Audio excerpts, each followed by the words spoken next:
అందరికీ నమస్కారం. గుమ్మడికాయల దొంగ ఎవరు అంటే భుజాలు తడుముకున్నారంట. అలా ఉంది మన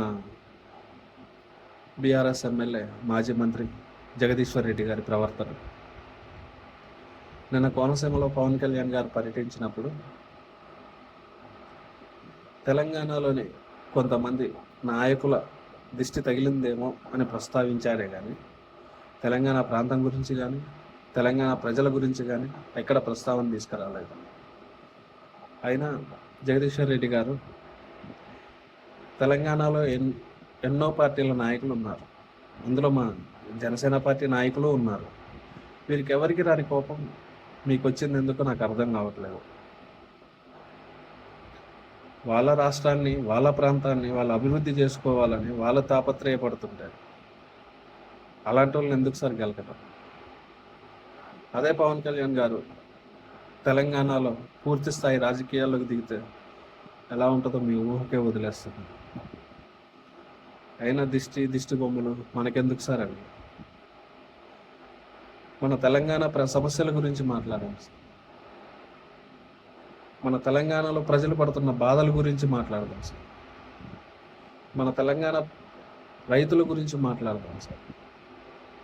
మన వర్షాలకి ఎంతోమందికి రైతులు పంట నష్టం జరిగింది, వాటి గురించి మాట్లాడదాం సార్. ఫీజులు కట్టలేక రియంబర్స్మెంట్ రాక ఎంతోమంది విద్యార్థులు మధ్యలోనే చదువులు ఆపేస్తున్నారు సార్, వారి గురించి మాట్లాడదాం సార్. బీసీ రిజర్వేషన్ అని పోరాడుతున్నారు సార్, వాటి గురించి మాట్లాడదాం సార్.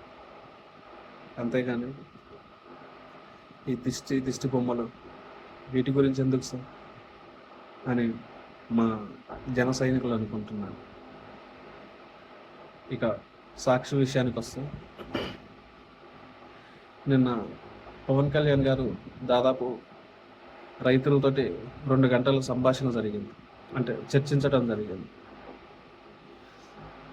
ఇది చర్చ స్టార్టింగ్ స్టేజ్లో పవన్ కళ్యాణ్ గారు ఒక మాట అన్నారు. నేను ఇక్కడ రాజకీయం చేయడానికి రాలేదు, ఓట్లు అడగటానికి రాలేదు. ఒక ప్రజానాయకుడిగా ఇక్కడ సమస్యను పరిష్కరించడానికి వచ్చాను. ఆ సమస్య ఈ ఒక్కరోజుతో పరిష్కరించకోకుండా భవిష్యత్తులో ఆ సమస్య రాకోకుండా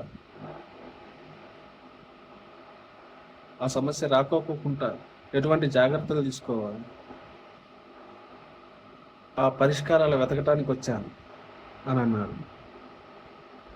నేను రైతులతో మాట్లాడుతుంటే ఒక రైతు 2014 ఎలక్షన్స్ గురించి ఏదో మాట్లాడబోయాడు.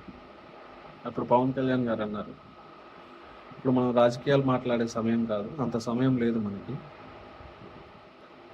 ఫస్ట్ సమస్యను పరిష్కరిద్దాం, దాని తర్వాత రాజకీయాల గురించి మాట్లాడదాం అన్నాడు.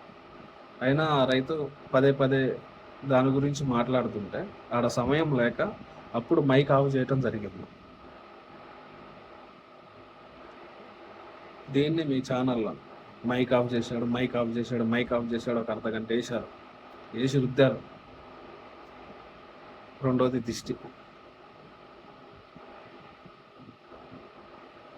దిష్టి అనే 4 పదాలని 40 నిమిషాలు రుద్దారు. మళ్ళీ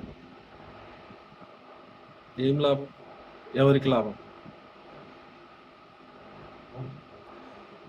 ఆడ దాదాపు 3,500 ఎకరాలలో పంట నష్టం జరిగి కొన్ని కోట్లల్లో ప్రజలు నష్టపోతే ఇది వేయటం మానేసి మైక్లు ఆపారు, దిష్టి తగిలింది, రుద్దేది, ప్రజలకు చూపించేది. ఏమో నిజంగానే మా జగదీశ్వర్ రెడ్డి గారి దిష్టి, మీ జగన్ రెడ్డి గారి దిష్టి తగిలిందేమో, మీ సాక్షి టీవీ దిష్టి తగిలిందేమో. మా జగదీశ్వర్ రెడ్డి గారు జగన్ గారిని కలిశారేమో. ఆ సమయంలో నిజంగానే కోనసీమ మీద జగదీశ్వర్ రెడ్డి గారి చూపు పడిందేమో. అని మన తెలంగాణ జన సైనికులు అనుకుంటున్నారు. మీ రేపాకుల నరేష్, తెలంగాణ జనసేన పార్టీ జన సైనికులు. జై హింద్, జై జనసేన, జై తెలంగాణ.